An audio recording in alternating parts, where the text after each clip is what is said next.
Good morning, everyone. I've had a lot of questions about trading the 5 minute binaries in the setup that I use for trading the 5 minute binaries.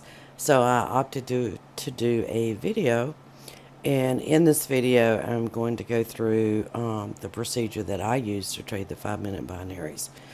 Number one, I only trade binaries that have either a 2 pip or a 5 pip strike width.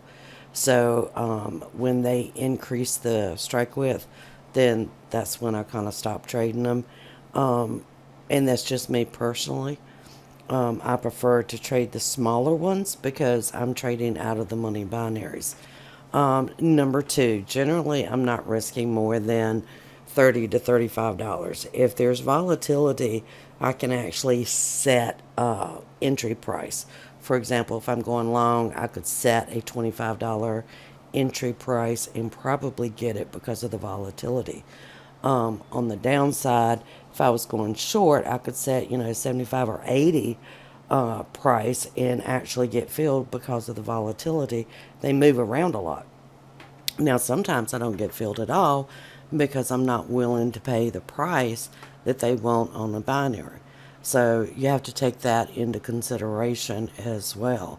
Now, basically have about two setups that I use. And I do use a multiple time frame approach. I'm using a 15, a 5, and kind of glance at the 1 minute just to make sure it's doing what I want it to do. And I'm going to go over the setup that I see on the 15 minute. Now, on the 5 minute, you may see something different, okay? And I'll highlight that as well for you. So in this case, what I'm looking for is markets that are overextended on the higher time frame.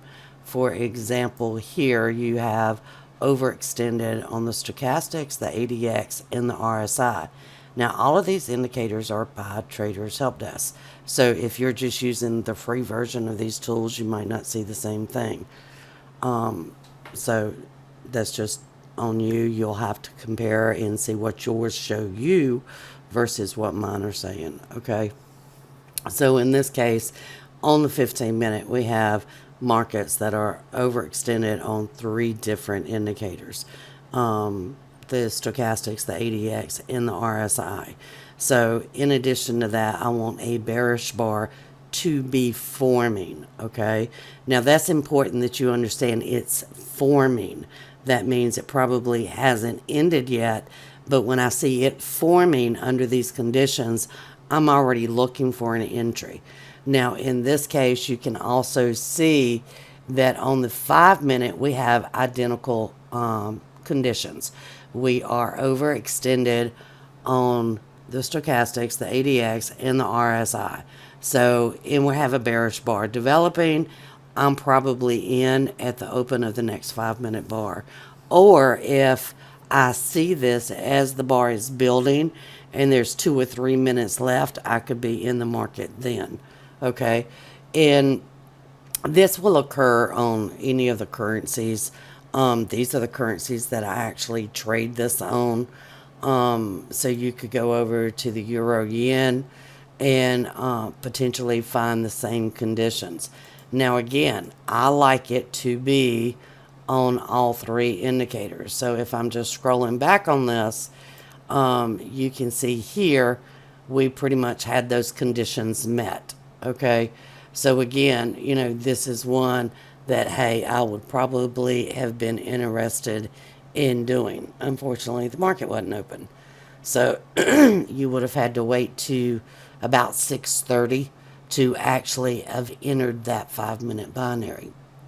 Now, you don't always get the same conditions on the 5 minute chart, but what I would be looking for would be divergence that tells you it's going in that direction. A magenta peak with, a bullish bar or a bearish bar, depending on which direction I'm going. But it needs to be something there. Sometimes I've used, just the fact that it's overextended, like it was here, with the bearish bar telling me, okay, the stochastics is going to turn now. That would be enough for me to go into the market if it's within my time that I'm trading, and it's within the strike width that I like to trade the 5-minute binaries. When they increase it to 4 pips or they increase it to 10 pips, that's not when I'm trading, okay? It just makes it harder to make money during that time. I'm doing it when the strike widths are very small and I can see these conditions are apparent. Now, again, you have to be able to read your charts, okay? It's not just a matter of, okay, XYZ occurred, so I'm going in the market. Hey, the 15-minute is telling me this is going to go up. The 5-minute is confirming, yes, this is going up. And the 1-minute, it's got a bar in my direction. You know, bullish bar if I'm going long, bearish bar if I'm going short. Maybe the 1-minute is showing that the ATR is holding, okay? Or it's overextended in my direction. For example, if I'm going long, I would want the 1-minute to be oversold. And it's a matter of combining all of this to see the picture of where the market is going. Now, my favorites are probably the euro dollar, the British pound dollar, and the British pound yen. Sometimes I actually like the USD JPY. Just depends on which currency is moving, okay? Now, the other one that I actually like, this is based on overextended markets, but let's say that we are at an ATR like we were here. We're at the ATR. We start getting that bearish bar here, okay? You know, again, I'm looking at something on the 5-minute that says, hey, yeah, we're going to go down. And of course, here you can see that we're overextended, and then that bearish bar comes in. That's typically enough to actually say, hey, I want to enter this because this is a 15-minute bar and we have potential to go down, okay? And that's when it's at an ATR. That is my typical entry into any market. And this can actually be used on any of the time frames, regardless of what you're trading. I'm just pointing it out for 5-minute binaries, but you could actually enter, you know, this using touch brackets. If you're doing this from a higher time frame, you could do touch brackets, you could do call spreads, you could do binaries. You know, it doesn't matter. What you're doing is reading your chart to say, hey, this is probably going to occur in the market, okay? And that's what I'm looking at. This is probably going to occur. And really, that's about it.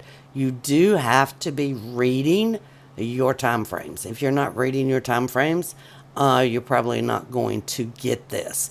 You also have to know reversal bars and candlestick patterns. You know, a lot of people think you have to have all of this knowledge about candlesticks. Well, no, you don't. You know, the book that I did on candlestick patterns actually teaches you the candlestick patterns that matter. I call all the other patterns fluff, okay? Because to me, that's what they are. They're just fluff. They need to put extra pages in a book, so they add all these other candlesticks that really don't make a difference in your trading, okay? And which is why I call it fluff. So I only focus on candlesticks that actually make a difference, like pivot highs, pivot lows. Those are the ones that are the most important that you need to learn, okay? Even the dojis. The dojis is dependent on the next doji, which sometimes could make you late into it if you don't know how to use the multiple time frames.